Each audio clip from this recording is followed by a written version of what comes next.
It's not about the value of your soul. It's about the value of you in the marketplace. There's always two pains in life. There's the pain of discipline, or there's the pain of regret. It's not what happens that determines the quality or the quantity of your life. It's not what happens. And the reason is because what happens to about everybody. No different. The sun went down on all of us last night. A common event, a happening. And I found out that the same things can happen to two different people. One gets rich and one stays poor. Why is that? It's because it's not what happens, but rather it's what you do that changes everything. What's an area of your life right now that you really want to improve?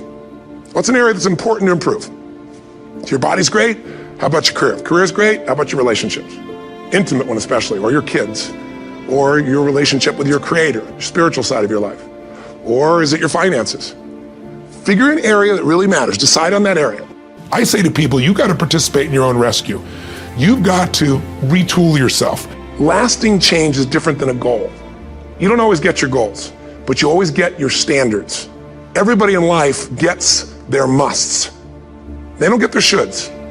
Most people have a list of shoulds, don't they? Don't you have a list of the shoulds, things you should do, you should follow through on? I should lose some weight, I should work out more, I should make more calls, I should respond more rapidly to my email, whatever, you know? I should get into the office earlier, I should be, more confident. Whatever your should list is, people love to have their should list be met, but it's kind of like New Year's resolutions.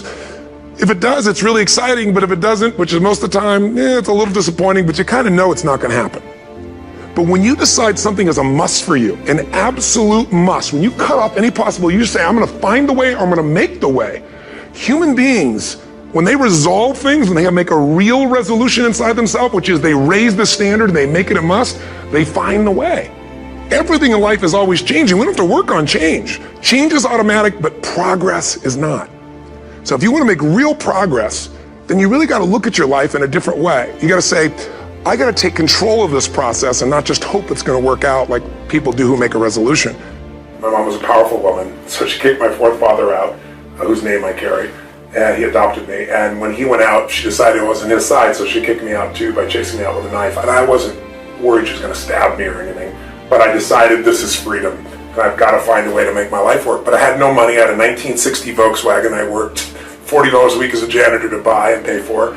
And so I had no car, I had no money, I had no anything.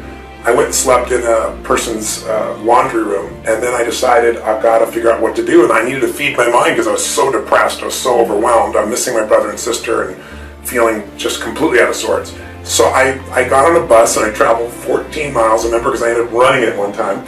And I went to this bookstore and I bought this book called The Magic of Believing by Claudia Bristol. It's the first real book other than maybe Think and Grow Rich or Emerson's essays.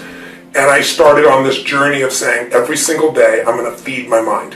I'm not going to hope good thoughts show up. I'm going to read biographies. I'm going to find out what makes people tick. I'm going to understand what makes me tick. And I wanted to read a book a day, but I didn't do that. I took a speed reading class and I read 700 books over 7 years. And they were all personal development, human development, psychology, physiology. And then what I try to do is take anything that I learned and apply it. And then when I applied it, I was 5'1" in my sophomore year in high school. I'm 6'7" now. I tell people the difference is personal growth. Really. But sincerely, I became Mr. Solution because I wanted to help everybody. So I was this little fat guy, and I couldn't lose weight, and I lost weight. And all my buddies are like, how'd you do that? And I said, well, here's what I did. And they lost weight, and then we all got girls. And that led to, as a young kid, that led to where, if you had a problem, I was Mr. Solution. Especially if you're a girl, I was more motivated to help you. So the breakthrough was really understanding the power of compressing decades into days. And if someone has spent decades of their life and they compress it into a book, and you can read it in an hour or a few days, you have such an advantage, because when you learn by your own experience, it's painful and it's slow. When you learn by other people's experience, everybody knows in the financial world, other people's money is leverage, right? Well, other people's experience is more powerful than other people's money, because you can have the money and lose it. But if you get the experience, you can change it all. So I think that was the beginning for me, and it set me on a lifelong path of hunger. I've never lost my hunger. You get on an airplane, what's the first thing they say? If we get into trouble, mask will come down, oxygen's there, and the first thing you got to do is put it on your kid, right? No, why? Who do they tell you to put it on? Yourself, you selfish bastard. What's the deal here, right? But it's because if we don't take care of ourselves, we can't take care of them. So for leaders, what I always tell them is, it's you first. It starts with you, and it starts with your psychology. 80% of growing a business, if you look at what the chokehold is on a business, it's always the leader. And 80% of that chokehold is the psychology, and 20% is the mechanics. I mean, people in this room know the mechanics and strategies beyond what anybody on earth knows in their category. So it's really about you being in the state where you execute. It's like I always tell people, knowledge is not power, it's total BS. Knowledge is potential power. Execution trumps knowledge every day of the week. And so my life is, how do you get yourself to execute? And execution comes from learning to put yourself in that right state every day. What do these people need to get started? Why aren't they starting? We all know the answer is fear. But the